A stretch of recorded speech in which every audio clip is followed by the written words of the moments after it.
So let's begin somewhere in the beginning of this introduction, and then we will go to other parts of it as well.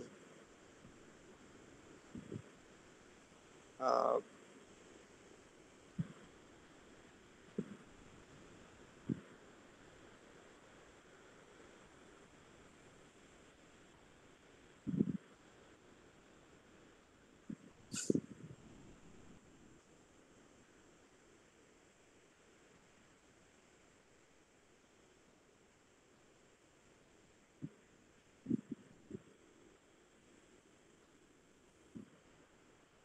so I'm just looking for.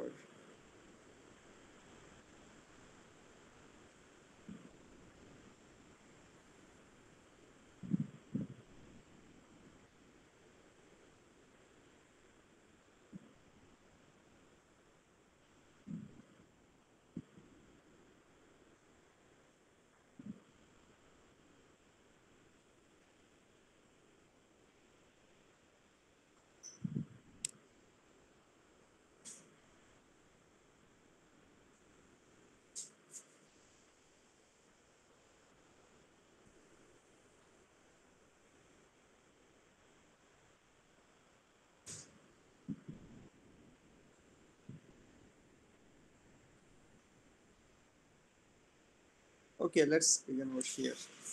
Uh, I'm looking for a particular line. I don't know. Maybe it is just in my mind and not here.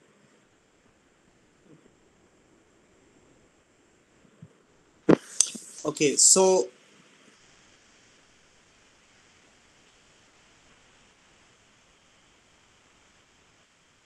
let's begin from here. So my conception of disciplinary imaginary is intended to foreground the social implications of the modes of idealization that are involved in formalizing traumatic history as an object of discourse. So one of the impetuses of my approach derives from Foucault's definition of the principle of discipline in the order of discourse. Foucault defines a discipline as a domain of objects, a set of methods, a corpus of propositions considered to be true, a play of rules and definitions of techniques and instruments. In this conception, a discipline exerts a principle of control over the production of discourse that fixes its limits through a permanent reactuation of the rules.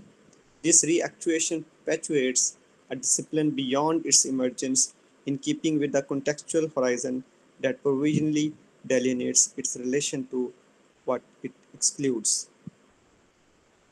Okay, so any comment on this part? She's, referring to a particular, theoretical, well-known theoretical position of Michel Foucault, and connecting it with uh, formalization of traumatic history as an object of discourse. So, what kind of connection do you anticipate right now? What kind of connection do you anticipate Karyn Ball might be establishing between Foucault's famous, theorization of discipline, right, and the structure of traumatic history as an object of discourse? Students, your responses. You don't have to be right all the time, so nobody has to be right all the time. So what kind of connection do you anticipate in Karyn Ball's work? Is my question clear? You want me to rephrase it? Sir, can I talk about it? Yes, sure. Please go ahead. Yeah. The very interesting connection that she makes here is a pun on the word of discipline as a category of discourse, and discipline as in disciplining, or keeping a certain thing in its boundaries, or punishing it, or something like that, in that sense. So there is a pun on that as well.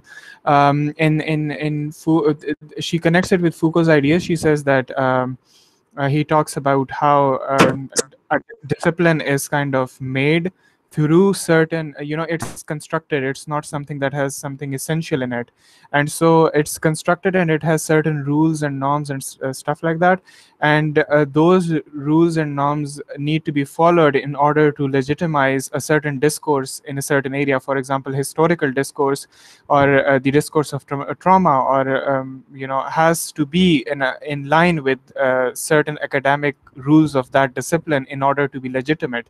That is what she's talking about. This disciplinary imaginary, in that sense, is her idea of the proper object, as in what is the ideal work of a certain discipline or a certain for example, if it is studying about Holocaust, what is the ideal work of the Holocaust, and then working to the word that they use is reactuation of the rules that Foucault uses, is to kind of um, stabilize those norms or work in the same vein. You can't go out of it. You I mean, if there are certain rules on how to write about trauma or how to write about the history, they are supposed to be followed in order to be accepted as proper rational work. So it is basically disciplining the discipline of trauma theory and history. Okay, this is so great. Yeah, you kind of summed up, the whole argument of, Karen Ball. But this connection that she's drawing. I mean, this is about time, right? So when she brings forth this argument, at a particular point of time, it seems to be disturbing, many of the academics, because what she was considered for a very long time as the rigor of a particular discipline, and something which was always, kind of sanctified, so to say. You have your tenure and you have your jobs, and you have been practicing a particular discipline for long time, and you have so many publications. But then here comes up an argument where somebody challenges the, uh, uh, disciplinary essentialism, so to say. Okay, so you have to have those protocols in order to produce a particular piece of writing according to the norms of a particular discipline, right? But then somebody points out that, putting the discipline, putting the imposing the discipline even on a discourse, even on a practice of knowledge making, even that is, equivalent to Foucault's, idea of punishment. So that is like you subject those writers to uh, disciplinary punishment who deviate from those standard norms of producing knowledge, right? uh, so so basically you already said that, I didn't add anything to what you said, and I think this is great. uh, so let's move on and let's see if Sir, somebody I else. have a question. Yes, go ahead. Please go ahead. What is disciplinary imaginary? Okay, so we will go there. So basically Mustafa partly touched that too. So the first of all, what is imaginary itself? Okay, uh, so so we have, disciplinary imaginary, and under that category we have the imaginary of all the possible disciplines, then that of human sciences that we can name. So there is a certain, imaginary of, you know creative writing, or critical practice, or theoretical practice, and then historiography and philosophy. All those disciplines carry your, certain baggage of the imaginary, right? So the imaginary, well, I don't know what will be the exact definition, but the way Karen Ball uses it is the, unwritten sets of principles which dictate the structure of a particular discourse. That is imaginary. Okay, so for example, the practice of writing history should be should be based upon rationalism, which is the historian needs to have an evidence, and the narrative that historian develops should be based upon that particular piece of evidence, and then the narrative should be built again without the intervention of any emotion, right? So when we say all that, basically we are appealing to a particular rational imaginary, and we are saying that this discipline has to be in that particular form, right? So imaginary therefore is those that set of unstated rules which determine the shape of a particular knowledge. This is how that knowledge should be, right? So for example, about poetry, the imaginary of the poetry could be some people might say that the poetry has to be sentimental, you know and if that is how they think about poetry, they have a certain imaginary about the way poetry should be written. That is not that this disciplinary imaginary is the only imaginary, or the only true imaginary. That cannot be the case, right? But this is what imaginary, this is how Karyn Ball is using the expression imaginary, right? So basically, we will go to those lines, after reading a few more paragraphs over here, and we can explain that a little more. Okay. So Foucault's delimitation of the principle of discipline emphasizes the importance of rules that regulate the formulation of valid statements and the determination of new knowledge. Foucault is committed to a formal appraisal of the political and material effects of discourse as a medium of knowledge, power, and subject formation. He is therefore careful to demarcate his understanding of disciplinary discourse from metaphysical views of intention and reference as originary essences. In a discipline, what is supposed to be what what is supposed at the outset is not a meaning which has to be rediscovered, nor an identity which has to be repeated, but the requisites for the construction of new statements. Right. So that is what Foucault, is kind of distinguished from the other theorists as well. So anybody who would like to comment on, especially on this quote from Foucault, uh, where he is paying too much attention to the statements. What are these new statements that he's referring to?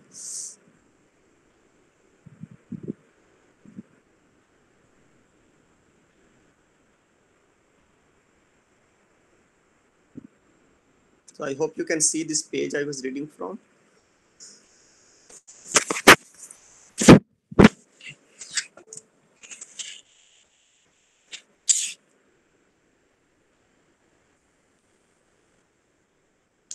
If you want to speak, just speak, please. I'm not looking at your raised hand. Sorry. I have just this page Sir, open. sir, Go ahead. I'm confused with the term object of inquiry. Like, what is this object of inquiry? Is it something that is like scholars or like Foucault is thinking about? There's like a, is it a thing, or is May it I like answer? something? Uh, is there any response to this question? Yes, I think the object of inquiry is the traumatic event. Any event that a scholar talks about is the object of inquiry. And Karyn Ball, through Michel Foucault, talks about how a discipline should be established, so that there has to be some rules and regulations by which you limit traumatic event and by which you talk about certain event. So object of inquiry is particular event about which a scholar talks about. It can be Okay, anything. yeah, Yeah. okay. So traumatic event is just an example, right? It could be any other subject as well. Yeah, because I was confused. Maybe it can be any other subject. So yeah, thank you so much. Yeah, for this particular chapter, it is the traumatic event, or uh, the subject of trauma, right? The theme of trauma. Let's be more simple in that, right? So that is what object of inquiry is. Okay, so what is this about statements? What are the new statements Foucault is referring to, and Karen Ball is taking that point from him? So why is she doing that? Sir, I may be wrong, but this is my interpretation of this particular sentence, that what is supposed at the onset is not a meaning which has to be discovered. As in, for example, if a historian is, researching a particular subject, or for example, he's saying that this happened in Holocaust, or this may have happened, or this is the particular way, that is the goal of my subject, or that is the goal of my study, which is what is supposed at the outset, is not a meaning which has to be, not an identity which has to be repeated, but the requisite for the construction of new statements, as in that the approach that is taken for that study is always has the potential of introducing new methods of inquiry into that particular problem or goal. This, I may be wrong, but this is what I understand of this. Can you say the last part again? What you said? I know it is difficult to repeat Okay. a thoughtful statement, but still. Um, as in that, okay, but the prerequisite of construction of new statements, as in that the goal, okay, I forgot, let me That's recollect fine. it. No, I'll that's write it in the chat box. oh, no. I'll continue then whenever you want to say Okay. something, right?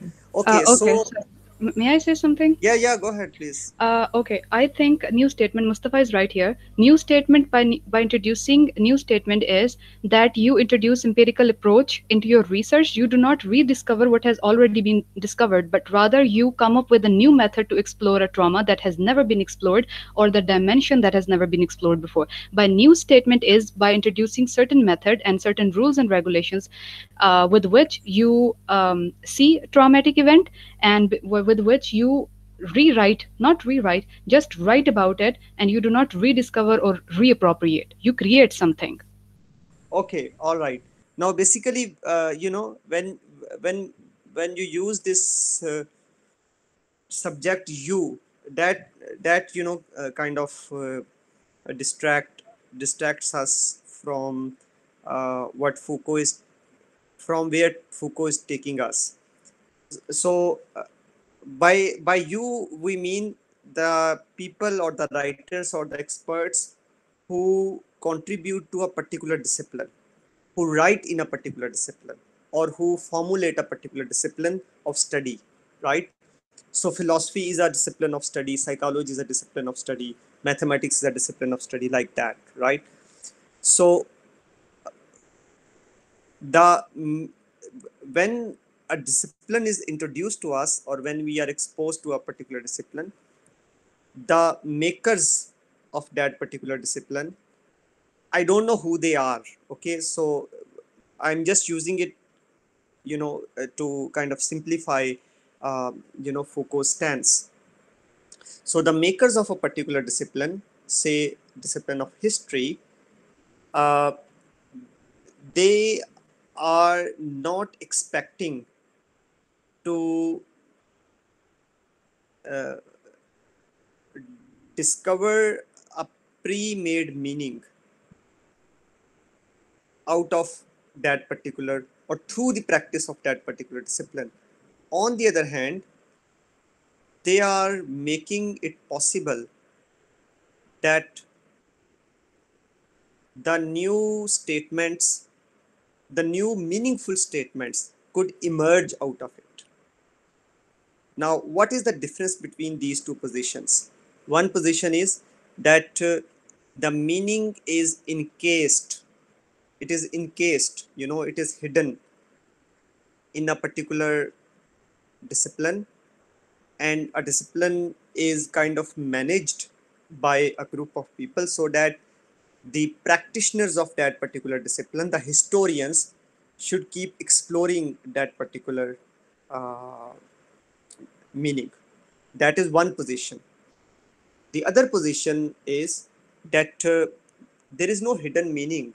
Rather, the discipline manages itself, or the experts manage a discipline in such a manner that they provide the prerequisites for the practitioners of that particular discipline to make meaningful statements, right? So these are two distinct positions when we understand what a discipline is. So what is the difference between both of them, right? So the first stance is, a kind of metaphysical understanding of knowledge, that is, meaning pre-exists, right? And we just explored that. That is what Foucault is denying in his inquiry, right? That is what he is not ready to accept. According to him, that is not discipline. That practice is that is not a practice which takes place through a discipline. There is no pre-given meaning that you, or there is no pre-made, there is no pre, you know there is no enclosed meaning, so to say, at which we reach through a discipline, right? On the other hand, discipline, the experts manage a discipline to provide the prerequisites to make meaningful statements. Now, that is an altogether different understanding of discipline. In other words, according to this second stance, which Foucault supports, discipline is a discursive practice, right? It doesn't lead to any meaning. It leads us to statements that we can make, about different, uh, objects of inquiry, whatever we are studying. Now, what is the significance of this understanding of discipline? That is, discipline provides the prerequisites to make meaningful statements. The significance of this understanding of discipline is this, that it makes us think about the discipline as a construct, which manages the way people think, even if those people, by people I mean the writers, the thinkers, the practitioners of a particular discipline, the readers, all of them. So probably without being aware of that, me as your instructor and you as these researchers of a particular subject, you are and we all are just making a few statements in front of each other, which become meaningful because of a disciplinary arrangement which has been done before we started making these meaningful meaningful statements. So the significance of this understanding of a discipline is this, that discipline making discipline making is an exercise in controlling minds, in controlling the way people think, right? So so the if we explore the intellectual history, that is what Foucault was. He was, history of intellect, so to say, or history of knowledge making. That is what his, expertise was. So he comes up with this understanding of discipline, that, well, we don't have to be respectful to these departments in the universities and colleges and these disciplines which appear to be, inherently organized. Why we shouldn't have to be very respectful towards them? Because he claims that basically they are not giving you any metaphysical meaning from the divine and metaphysical knowledge from the divine. They are only managing the way people think, and they are only making the statements by the people meaningful. So therefore, discipline making is a discursive activity. So the discipline only makes possible discourses. All right. Any comment before we move on, or anybody who would like to say something else? Okay, so here are a few comments. Uh, so any critical activity by Mustafa Bilal does not serve the purposes of a few select groups in this country, or I think this is, or a post-colonial state. Okay, this was about the previous. Rabia says there was a question asked by Janam Sharif during a session years after Osama bin Laden incident. He asked how CIA was unaware of 9/11. Turned out the question that how Pakistan was. Okay, this is interesting. Right. Okay. So Mustafa says codes and conventions that bound a certain discipline. Well, yeah. So Mustafa, yes, codes and conventions that bound a certain discipline, and those codes and conventions are deliberately created. Okay, they are deliberately created. So, so that would mean those codes and conventions would not tolerate any knowledge production activity which does not abide by these codes and conventions, right? So that is the broader argument that Karyn Ball has. But here is very good demonstration how she is building her case using the theoretical, baggage from the history of uh, related literary theory, theory related to disciplines, knowledge making, and meaning making. All right. Anybody who still has a question about this statement, Foucault's statement, and how she uses it, right? So what do disciplines do, students? If we look uh, over here, this one, right? So disciplines basically are, engines of subject formation. They create subjects. Who are the subjects? Subjects are we, the readers and the writers, right? And what is its connection with knowledge and power? You know, in order to establish a particular discipline, you need to have funding, you need to have influence, you need to have, position, right? So only those people who have enough funds and who have enough,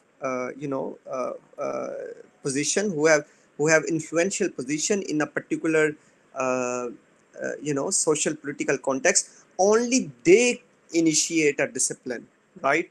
And then make people think according to the limits imposed by that particular discipline, right? So that is why disciplinary activity is discursive activity, and discursive activity is usually limited to the domain which is defined by a certain discipline.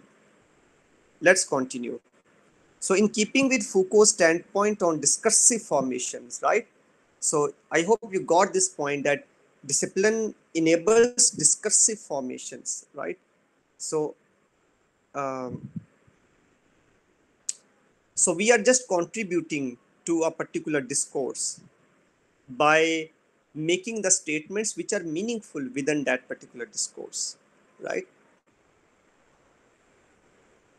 So in keeping with Foucault's standpoint on discursive formations, I understand a discipline as a methodologically distinct domain of inquiry by virtue of its practitioners' adherence to the rules that delimit the contents, form, and parameters of an object of inquiry, right? So notice this word delimit, right?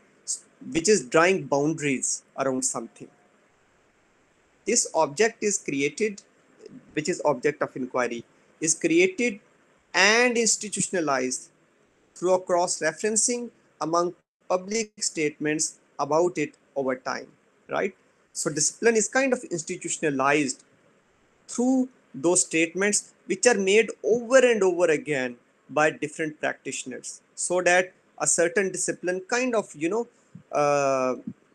congeals itself into a permanent reality, and nobody then challenges the, you know the unchangeable principles of that particular discipline. In contrast to Foucault, however, I argue that scholars preconsciously rely on an idealized concept when they defend a rigorous mode of representing their object as if it were a static presence. The idealization I call the object proper is a selective admixture of interpretations which serves as a regulative fiction for the expert enunciations that reactuate and reauthorize it.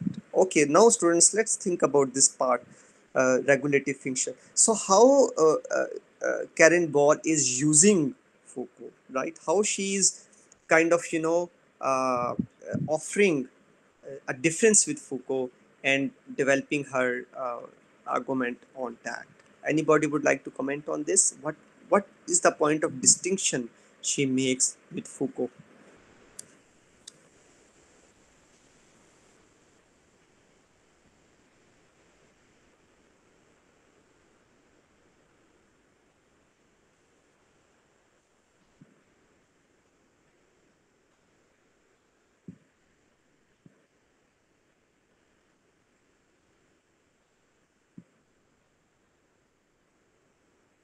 Any comment, please? It's not, in most of the cases, what you are thinking is right. You only need to say it. Yeah. So, what is that, nice line, a fine line that she is drawing between the way she looks at discipline and the way Foucault looks at it?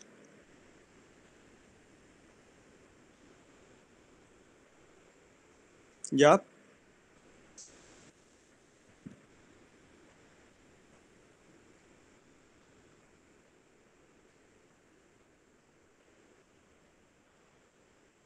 According to Foucault, that discipline is a methodologically domain that has boundaries and the authors follow them. But according to her, I think she's saying that they have some concepts in their mind, even if they're not sure of it, and they impose and reimpose these concepts to create a sort of regulative fiction that actually is going to impose the same ideas that those people who are making the discipline want you to impose. I don't know. Okay, very good, excellent. Yeah, yeah, that's right, that's right. So there is a pre-conscious, idealized concept, a proper object, or object proper, they that they have, but then they use the expert enunciation, uh, they use the language of expertise, you know in order to assert, well, one cannot say argue over here, but in order to assert that particular preconceived position that they have on a particular topic, right? So for example, Nazis were cruel. Let's say this is a position people might have, right? So a historian starts writing a book uh, the history of Holocaust, right? So the writer might begin from this point, that Nazis were cruel or the Nazis were evil, and the historian might keep this idealized concept, which is Nazis equivalent to evil. The historian might keep that subject, that idealized subject, even out of scrutiny, historical scrutiny, right? But then write the whole book showing how the Nazis constitute evil, right? So this is the distinction that she is making. And where is that distinction? If we become a little more specific, so when Foucault says that there is no meaning to be rediscovered, or there is no identity to be repeated, or there is no metaphysical meaning in a particular discipline, it's not that Karen Ball is agreeing with that. She's not agreeing with that. She's not saying that there is a pre-given meaning or metaphysical meaning in a particular discipline, and we can explore that meaning through that particular discipline. That is not what she's saying. But she is not totally agreeing with the fact that disciplines just are discursive formations. They are something in addition to that as well, which is disciplines also make it possible to camouflage the subjective positions which writers might have at a pre-conscious level, and they do not subject those positions to any kind of scrutiny, right? But then they develop that whole infrastructure of expert arguments which seem to be too logical, too rational, too rationally framed, that the reader is totally impressed by the technicality of those arguments, the the reliability of those arguments, right? But the reader might not be able to approach that pre-conscious or preconceived idealized concept that the historian might have about her subject. All right. So I hope that makes some sense, right? Where she is differing with Foucault and developing her thesis on. Does it make sense? Yes, it does, sir. Right? So that fiction, so that is fiction, right? So that is fiction that Nazis are uh, evil, or Nazis constitute evil. That is a fiction. I mean, I'm not saying that that is a lie. That is not what I'm saying. What I'm saying is that according to Karyn Ball, because that part of the book, the preconceived notion, because that never becomes the subject of scrutiny within the book, rather that is a preconceived position the writer already has and continues to stick to that position while writing whole of the book. Therefore that that grit of fiction, that grit of fiction continues to hover over the whole expertly written book, right? So kind of that fiction regulates the whole argument which is being built up in the book, right? That is why that you know that fraction of fiction is called regulative fiction. I mean, Karyn Ball calls it regulative fiction, that it regulates the rest of the uh, argument in the book. So but then she does not stop at Foucault. She builds her case and goes back to the to other writers as well. Let's continue. I mean, this is a very interesting demonstration of how we as writers should engage with the theoretical debates and then build our own positions based upon that. So in tracing the emergence of the text in structuralist and post-structuralist theories of the 60s and 70s. Are you people studying theory these days? Yes. Yes, Sir. sir. Oh, okay, wow. Right. So, right. Okay. So that means this is going to be pretty difficult semester, I assume. Anyways, it depends how much you like it. In tracing the emergence of the text in structuralist and post-structuralist theories of 60s and 70s, John Mowat implies the term disciplinary reason to describe the ways in which rules shade into norms in producing the identity and institutional coherence of a community of scholars.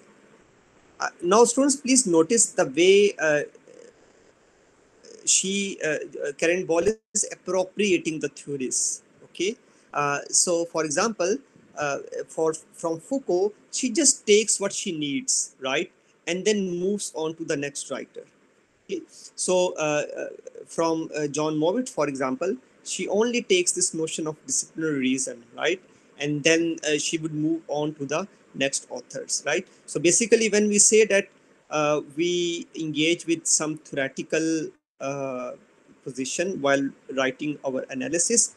By that, we do not necessarily mean that you have to write everything about that particular theorist. Okay, but that also does not mean that we can use a theorist without understanding her or him properly.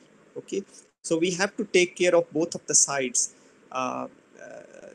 that use just what you need from the whole of the theorist, but at the same time first understand the overall position of the theorist, and then use, even if you are using a very small argument from the overall work of that particular theorist. Anyways, so John Mowat employs the term disciplinary reason to describe the way in which rules shade into norms in producing the identity and institutional coherence of a community of scholars. Extrapolating on the Foucauldian nuances of the term, Mowat notes that the rules of scholarship become disciplinary in the sense of punishing. So Mustafa used this word in his comment. When scholars criticize or ostracize those who do not adopt them, disciplinary reason plays on the double sense of discipline for Foucault as a field of inquiry as well as a system of protocol that monitors through punishments and rewards discourse, knowledge, and subject formation in the human sciences, right? So some of you must be aware of, most of you already aware of Foucault's work on discipline and punish, right? So basically, he was saying over there that human societies or human the arrangement of human bodies in a particular society takes place under certain social formation, social norms, and those norms are monitored by different disciplines of study, right? So for example, sociology, uh, oh no, I wanted to say psychology actually. For example, psychology uh, evaluates certain individuals uh, to be uh, mentally normal human beings and some other as mentally ill human beings, right? So normal and abnormal, right? So those whom psychology declares to be normal are respected in a particular society, and they kind of they have uh, major contribution and respect in the society. But those who are considered normal, they have to be separated from the normal, and through that separation they have to be put into asylums, right? They have to be put in asylums, and they need to be separated from other so-called mentally healthy people. So putting in an asylum would mean in fact punishing those, right, who appear to be different from the rest of the folk. Now Foucault points out that this exercise of separating the healthy minds from the unhealthy minds, or this exercise of separating the um, uh, you know uh, normal from abnormal, according to Foucault, that is that, that that is an undemocratic exercise. That is an exercise in controlling human bodies. So he calls it biopolitics basically. So this is the kind of politics where you control the bodies and you organize the society based upon how bodies behave in a particular society. And he would argue that this control is taking place at the level of state. So the state basically organizes human bodies along these lines, right? Now of course that kind of translates into a discipline over here, into a discipline of study, right? So the way abnormal individuals might be separated from the normal individuals, similarly the writers and the experts and the scholars who do not abide by the standard norms of doing research and writing books, they could also be ostracized from the so-called normal scholars, right? So such writers who cannot abide by the standards of doing research and writing about research or writing research, they can be labeled as abnormal, so to say. and therefore they could be punished, right? Because they won't be punished, they won't be published, they won't get job, so on and so forth, right? Sir, but also like in his theory of like punishment and everything, Foucault also says that power structures also play a huge role. Like the state structure and the power, the ones who are in power keep others like deprived of it. Okay, good. Yeah, yeah, that's right. And you know, this power that Foucault refers to, and that is, of course, Foucault's major discovery as well. That power does not necessarily operate through weapons, right? It does not necessarily operate through the physical use of force, right?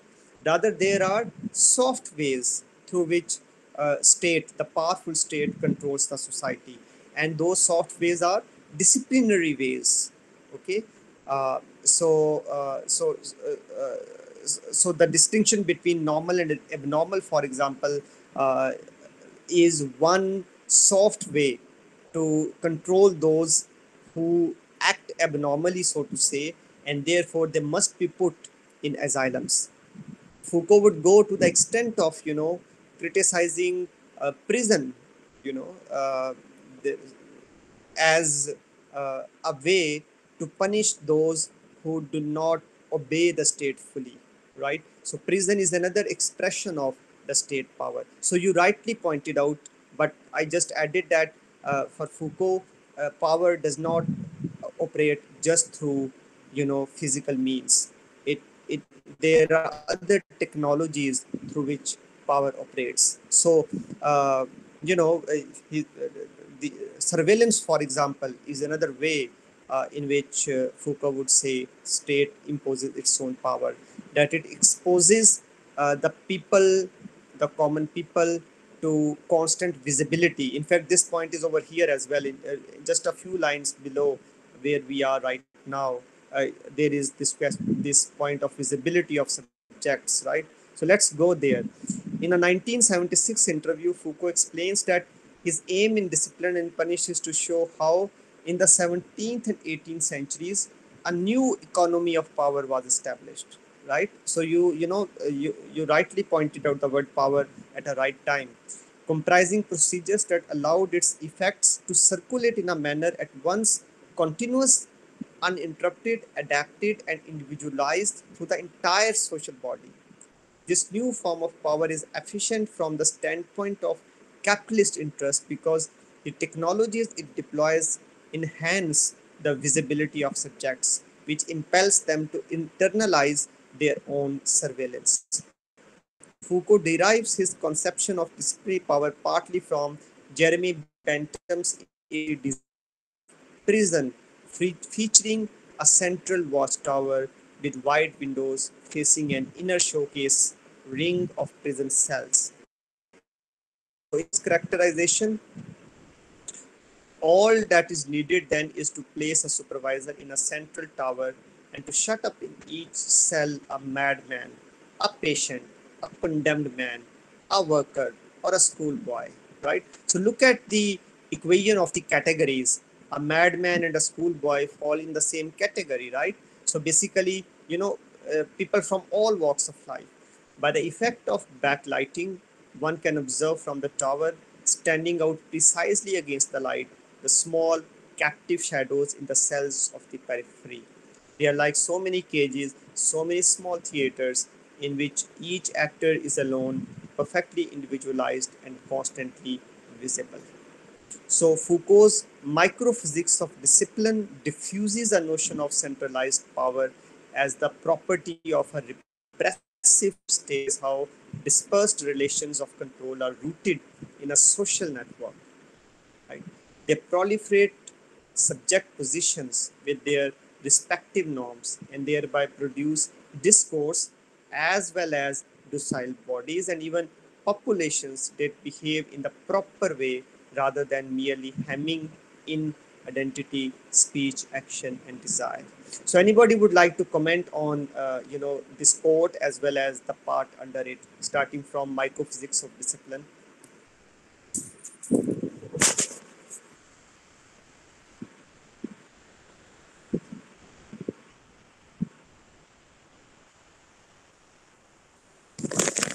Yes, Excuse me, please. sir. Yes, go ahead. Can you hear me? Yeah, yeah. Sir, I was just reminded of a few examples. For instance, if we look at prisons today, they're becoming very camp-like, where there's impunity for abuses by guards.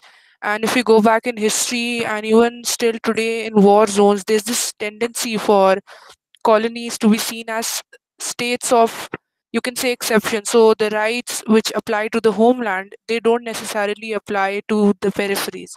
And if we look at this whole sociology of police, police who think of certain social groups, including the black communities, marginalized poor communities, the activists, as, you can say, police property who exists outside the normal protection, and they need to be treated according to the order and not the law. Okay. So that's it. Yeah, yeah. No, that is great. You basically you kind of unraveled focus point for us, giving some concrete examples of that. But you can also add the category of you know uh, category of an expert uh, along the along other categories of refugee, or mm, uh, a culprit, or a deviant, or abnormal mad madman or madwoman. So along these categories, we could also add the category of a writer, okay, or of an expert who does not follow those standards imposed by a particular discipline. Right? Does it make sense? Yes, sir. Yeah. And also notice that in that case, the power doesn't have to be centralized in one individual, rather, or uh, in one centralized institution. Rather, the power could be then diffused. So the institution of police works in its own sphere. The institution of medicine works in its own sphere. Law works in its own sphere, right? And then the uh, knowledge formation works in its own sphere. So all those uh, institutions are working apparently in their own domains, but each one of them is emblematic of the same state power, right? So uh, so the power doesn't have to, I mean, look, if somebody is declared an abnormal, mentally abnormal person by a psychiatrist, apparently there is no connection between the declaration by a psychiatrist and the state power. They totally seem to be you know uh, different from each other. Foucault, however, won't agree with that. Foucault would say that definitely there is connection between the state control apparatuses on the one hand and the way state power operates. So in modern world, he would argue that state is operating through discursive practices. So a doctor is a practitioner of a discursive practice, right? And discursive practice is uh, so prevalent and so all controlling that is almost next to impossible to question its legitimacy, right? So the discipline, the process of discipline making, or the process of knowledge formation, that kind of uh, you know internalizes the act of obedience to it. It internalizes the act of obedience among the subjects.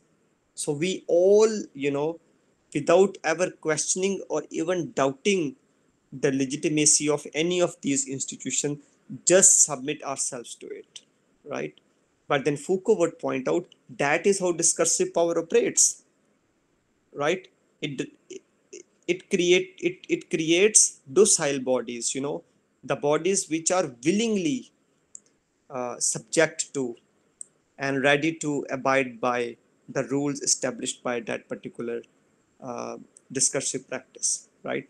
So all these institutions of control, police, school, college, university, medicine, law, uh, immigration system, right?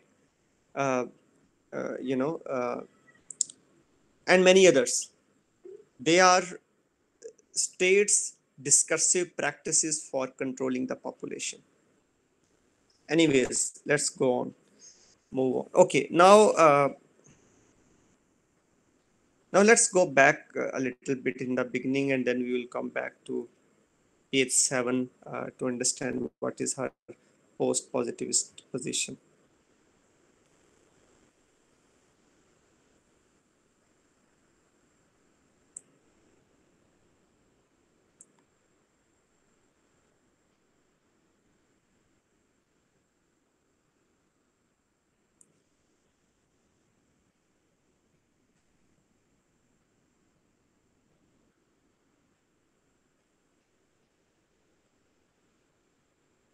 Okay, just hold on.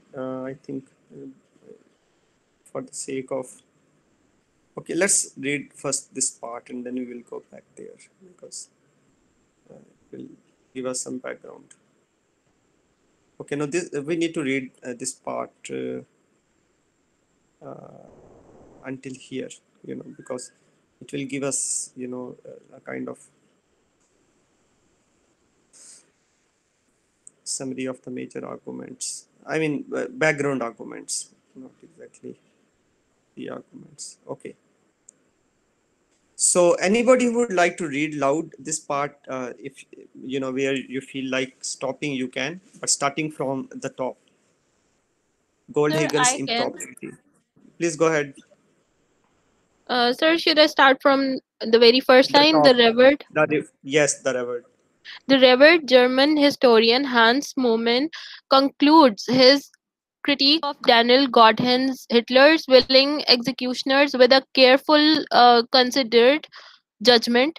The corrosive sharpness with which Goldhagen charges Germans with a will to demonic anti Semitism and to make them out not as accomplices but as generally eager perpetrators is certainly not suited to laying resentment to rest. Yeah. Yeah, so And this is risotto. This is different from what we are already aware of resentment, right? It is okay, risotto. Yeah, German. Sortimont. To Yeah. rest and is anything but helpful in facilitating a sober confrontation with the past directly in light of the present. Mommsen condemns his young American colleague for inappropriately making blanket statements about the Germans and contends that Goldhagen, Goldhagen's method of representing Goldhagen's method of representing them as enthusiastic perpetrators is unsuitable for the task of quieting resentment. So, sir, if I'm pronouncing it correctly. No, that's fine. Yeah, just go on. Um, Yeah. okay, so this judgment follows a discussion that begins with the thesis that Goldhagen's book does not really justify the inflamed debate surrounding it. Indeed, it plainly lags behind the current state of research, rests on broadly insufficient foundations, and brings no new insights to bear on answering the question of why it became possible for an advanced and highly civilized country to relapse into barbarism, into the systemic liquidation of millions of innocent human beings here, primarily of Jews. Okay, Given all these right. So, considerable okay, problems, Sophia. Okay, so Goldhagen, has written a book. Title of the book is Hitler's Willing Executioners, right? And the historian, one of the leading German historian, he condemns this book for for not following the appropriate standards of historical research. And the German historian Hans Momen, uh, he points out that that Goldhagen's approach to uh, you know address his ressortiment is not correct, right? So the word ressortiment, in fact, is a philosophically charged word. I'm sure many of you are aware of it. Nietzsche was very much fond of this expression too. So resentment is our anger at a particular situation where we are in a weak position in a particular society, and we cannot do anything. We are totally helpless to question the powerful structures, which control us, right? So the kind of anger which develops in us under the powerful and repressive situations and under repressive control, that anger is called resentment, which cannot be resolved, which cannot be uh, uh, subject to any catharsis, right? um, so pointing that out, that this is not a right way to express one's resentment. Basically, the historian is kind of undermining Goldhagen's whole exercise of writing this book called Hitler's Willing Executioners, right?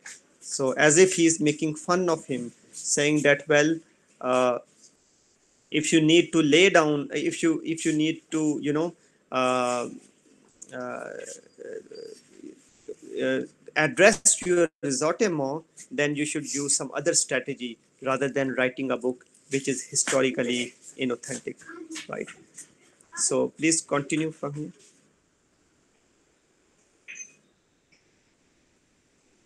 Please continue from here. Okay, so given these considerable problems, one is struck with the book's success in provoking the likes of Mommsen without being worth the ink that he and others spill in its name. Surely the inflamed territorial tendencies of professional historians cannot account for all of the sound and fury in the discussion preceding and immediately following the publication of its German translation in August 1996. Moreover, the historian's responses contrast curiously with the book's popularity among the German public after it was translated. It immediately sold out. Geoff Ellis and Atina Grossman have coined the term Goldhagen effect to characterize the almost ecstatic public enthusiasm that greeted the German version and its author's triumphal speaking tour, restricted to formerly West German cities. Ellis surmises that by bringing the sober and meticulous institutional histories of policy making down to the ground, showing that they meant in the actions of deliberate and willful individuals, Goldhagen made it harder to escape the upsetting reality of Holocaust violence, or in Jane Kaplan's sharp phrasing, the unmediated moment of individual choice as the perpetrators faced and destroyed their victims as Germans slaughtered Jews. Writing in Harrods So basically, in so Goldhagen, despite the harsh disciplinary commentary that he received from the fellow and senior historians, despite all that, the book was an unusual phenomenon, right? So that should first strike us as a problem, right? Why is it that Goldhagen's book became so popular, not only in English-speaking world, but also in Germany, where it was translated into German?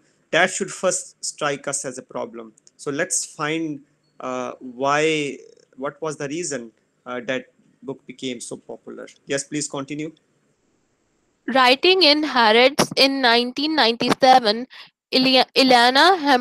Hammerman highlights Goldhagen's tendency to magnify the details of how the perpetrators singled out the Jews in face to face interactions of violence and murder. In this manner, he seemingly calls upon the reader to reach out for his sword and take revenge against the monster, but at the same time enables him to calm himself since there is no one to slay anymore. Hammerman's caustic observation postulates an angry longing for revenge as the underlying ground for the popular response to Goldhagen's pamphlet, as she dismissively refers to it, particularly among American Jews who, as Bartov remarks, were avid consumers in the United States. Kaplan supports this interpretation uh, when she points to Goldhagen's frequent use of the pronoun we, along with his repeated thick descriptions of the subjective experience of killing, which are calculated to induce both the subjective experience of killing. Which are calculated to induce both negative and positive identifications on the part of the reader, a repudiation of the motives and choices that underlay the horrifying acts of the killers, and an empathetic identification with the suffering of their victims. Goldhagen invites his American readers in particular to take comfort in knowing that they stand on the morally sound side of the partitioned world of guilt and innocence that it presents, to see themselves as the heirs of Enlightenment values, while distinguishing themselves from the alien values and radically different cultures of the Germans. Such ploys are what constitute for Kaplan the core strategy of Hitler's willing executioners, the logic of how it positions its readers. Okay, all right. So this is a critique. Okay, um, coming from a couple of writers on Hitler's willing executioners, right? Now, one thing that is common in the critique is that all of them are condemning the book. Now, so far, the reasons for condemning the books are almost similar, right? If we can, point out, we might see the expressions like, angry longing for revenge. So that is what the reviewers have noticed in the book, right? And then the representation of violence and murder, too much of it actually, to the extent where there seems to be an attempt by the author Goldhagen to motivate the reader to become revengeful by reading that particular book. So there is a representation of the victims of the Holocaust in such a manner that the reader seems impelled to actually resort to violence, to take revenge from the Nazis, right? So was that really the case? We don't know, but I'm just kind of alerting you how the critics found the book, right? So one common understanding that they seem, well, not understanding, but what common view they seem to have is that the book is too much about violence, it is too much about emotions, it is too much about ressentiment, that word that the first expert over here used for the kind of feeling that Goldhagen was trying to pacify by writing this particular book, right? So over here, please continue. Hammerman's and Kaplan's comments emphasize Goldhagen's ability to mobilize readers' identifications with a righteous anger and desire for revenge, albeit futile. Against the Germans, it is this effect that has apparently touched a tender nerve of Holocaust historiography. The persistence of Jewish resentment that 65 years of liberal democratic rehabilitation in Germany have failed to put to rest. Though critics have typically derided the viscerality of Goldhagen's style, his rage tends to fall outside of the theoretical purview of the illustrious historians, focusing on the book's methodological flaws, of which, to be sure, there is no dearth. In this chapter, I want to reflect on the anti disciplinary status of Goldhagen's resentment, which seemingly eludes historicization. Okay, so I hope you clearly get the point in the in this last paragraph, right? So anger, desire, revenge, that is what this book is replete with, right? And that makes this book, questionable text. Some writers won't even call it a book; they will call it a pamphlet, and that pamphlet had that derogatory, association of writing something which is propagandist, right? Just a kind of propagandist books which were written in communist times. So there is a lot of rage in the book, right? Rage. And that rage seems to fall outside the theoretical purview of the great historians, right? So having the rage in the book, right? Having the rage in a historical book is a major methodological flaw.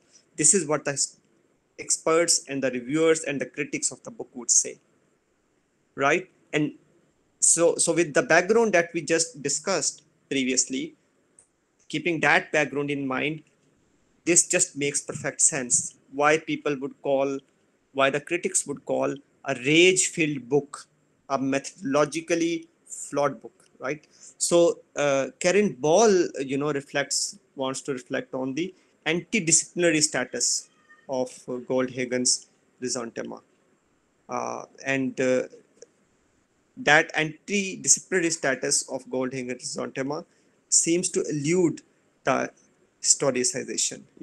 The history does not seem to, the process of historicization does not seem to acknowledge anti-disciplinarity as a valid category of knowledge. Any question about this,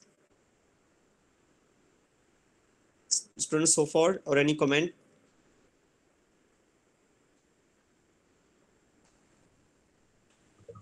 No, sir. I think now it's clear Right. So due to this anti-disciplinarity example. itself, anti-disciplinarity itself is a category of knowledge, where you deliberately tarnish the established disciplinary norms because you have this understanding that the argument you want to present and the way you want to present it cannot be done through the existing disciplinary norms, right? And Karyn Ball takes this position